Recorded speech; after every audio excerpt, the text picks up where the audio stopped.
tonight, very funny author Mary Roach is going to be joining us. But first, I want to talk to you about spring. It's finally here. First Robin, the Easter Bunny, delivering to children the unholy tinted spawn of a chicken and its chocolate bar lover. The Mets undefeated in first place. But enough about our spring. Enough about our spring. How goes the Arab Spring? The flourishing of democracy in the Middle East, countries formerly run by dictatorship that the U.S. mostly supported. Hey, just out of curiosity, how are things going today in, Egypt? The economy in Egypt, what a mess. Unemployment at 13%. Inflation's almost doubled since November. Cairo's aging infrastructure goes untended. Since the revolution, we've seen tourism drop annually about $4 billion. The huge spike in sexual assaults against women. Okay, I'm going to put you down for work in progress. Wow. I got to tell you, it sounds like this new Egyptian president, Mohamed Morsi's got his hands full. I can't wait to see how he tackles these complex and urgent issues. Egypt's public prosecutor has ordered the arrest of popular television presenter Bassem Youssef. Oh, good! Who's that guy? I bet he's a terror. What's he been, sabotaging Egypt's infrastructure?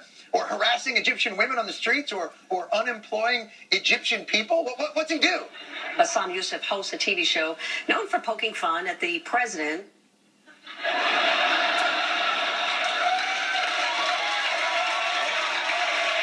Wait a minute. Our Bassem Youssef? The comedian who hosts the incredibly popular weekly political satire show, Al Burnham-Egg? Now, I know Bassem pretty well. So you can imagine that I was shocked that this whole time I have been consorting with a criminal. But what did he do? I'm ready.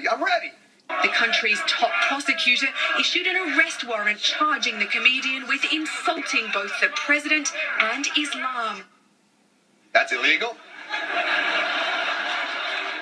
Seriously, that's illegal in Egypt? Because if insulting the president and Islam were a jailable offense here, Fox News go bye-bye. Yeah.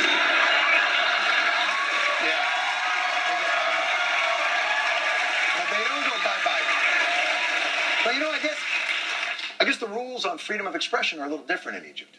Obviously, over there, you cannot sow hatred or insult religion. I'm just curious, what would something like insulting religion sound like anyway?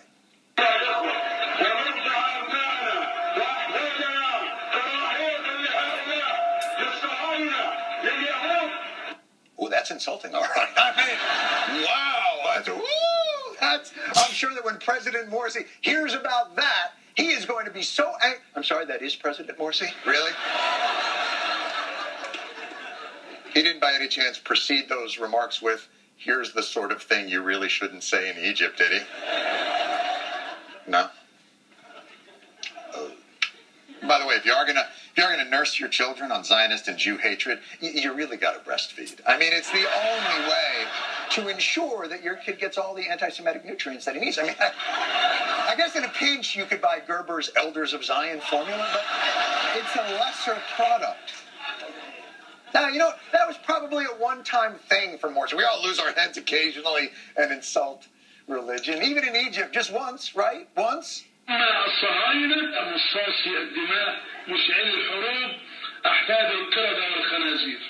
Okay, two things. On the descended from apes front, I've got some bad news for you. It turns out it's more common than you might think. And as for the pig thing, come on! If you're going to insult the Jews, you can't go with a kosher animal, your goats. So clearly President Morsi knows his way around a good religious insult. Is there anything else Bassem may have done here, perhaps concerning the president himself? The show mocked him when he was awarded an honorary degree in Pakistan and also took aim at the president's less than fluent English. Making fun of the president's hats and less than fluent English? That was my entire career for 8 years. Do you have any idea? That's all I did. And I'm sorry, you should hear what we say about the president we supposedly like. Barack, you smoke so much, your lungs are the only authentically black things about you. Kind of reminds me, actually, of his campaign slogan, "Yes, we can." But should we? What happened to Barry from the block? Have we been fooled by the Baracks that you got? All that power that you didn't like when someone else had it, you decided to keep it. Oh my God, you're Frodo. You're Frodo! I don't get this, man. You're the president of Egypt, the inheritor of one of the greatest lands and people in recorded history. Your people invented civilization. The ancient Greeks went to Egypt and were like, what do you got there? Geometry and mythology? Are you going to finish those? Could we use those? The Egyptians invented written language and paper, toothpaste, people being buried with their cats. That was you. A style of walking people sing about even today. Egypt built the Great Pyramids. Maybe you could get some of the folks who built those to work on getting you a thicker skin. Well, not the same people.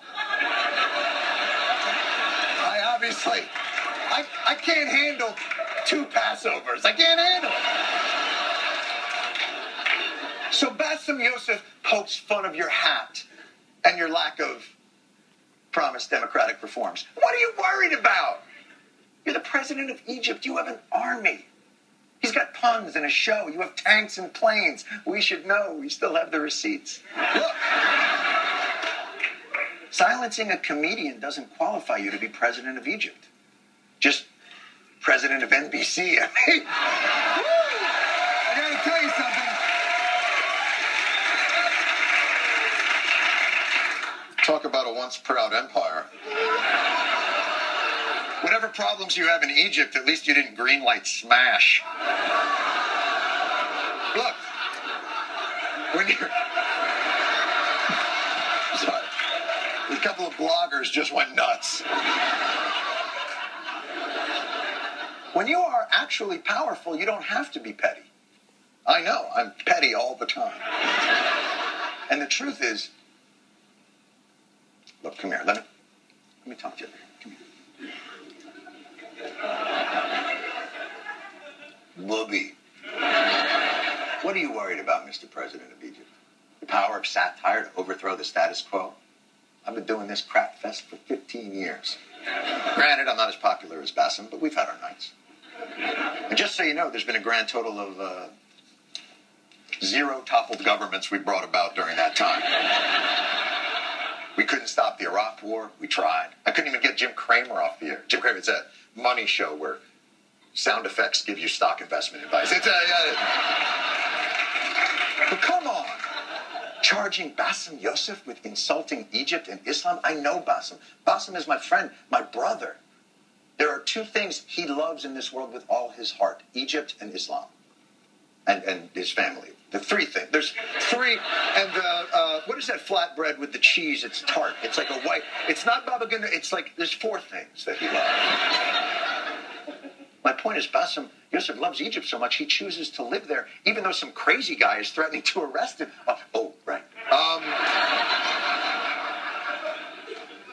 But by the way, without Bassem and all those journalists and bloggers and brave protesters who took to Tahrir Square to voice dissent, you, President Morsi, would not be in a position to repress them. For someone who spent time in jail yourself,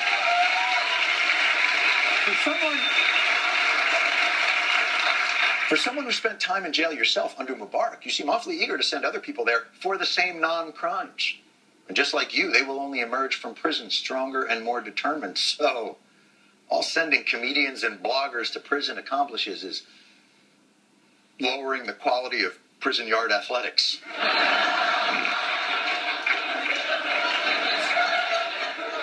Obviously, look, you don't have to take democracy advice from a ape pig man like myself. But perhaps you'll listen to this brave Egyptian revolutionary. Whoever criticizes me has the full right to do so. I welcome any criticism. I welcome every opinion. I welcome every view. Bassem Youssef, Amr Moussa, Mohammed Al-Baradei, they don't have to worry about going to jail. هؤلاء مصريون They are Egyptians. They are part of my family from Egypt. There is no way that any harm can befall them because of their opinions or their personal opposition. Now, that's the kind of open democratic spirit that a great nation like Egypt deserves. Because I'm going to let you know a little secret. The world is watching. No one wants to see Egypt plunge into darkness. Democracy isn't a democracy if it only lasts up until someone makes fun of your hat.